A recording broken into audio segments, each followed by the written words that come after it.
जायद मुलाजिम काम कर रहे हैं। शरीफ खानदान की शुगर मिल में काम करने वाले सब के सब पाकिस्तानी हैं।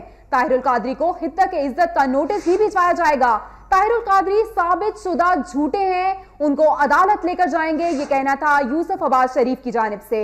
आपको बताते चलें कि शरीफ ग्रुप ने ताहिरुल कादरी के इल्जामात को मुस्तरद करते हुए कहा है कि शरीफ खानदान की शुगर मिल में कोई भारतीय नहीं है और मिल में 1100 से ज्यादा मुलाजिम काम कर रहे हैं और सब के सब मुलाजमीन पाकिस्तानी हैं।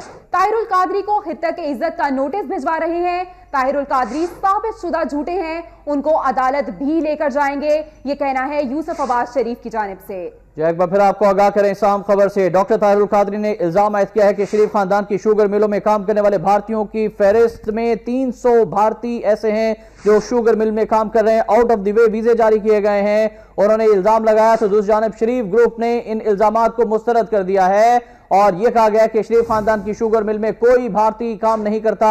MD Sharif group of industries का यह बयान सामने आया है। उन्होंने यह भी कहा है कि मिल में 1100 से ज्यादा मुलाजिम काम करते हैं। एमडी यूसुफ अब्बास शरीफ ने यह कहा है कि शरीफ खानदान की शुगर मिल में काम करने वाले सारे वर्कर्स पाकिस्तानी हैं। डॉक्टर ताहिरुल कादरी को हित्तक इज्जत का नोटिस भिजवा रहे हैं। डॉक्टर ताहिरुल कादरी साबित शुदा झूठे हैं, उन्हें अदालत लेकर जाएंगे, यह कहा यूसुफ अब्बास शरीफ ने।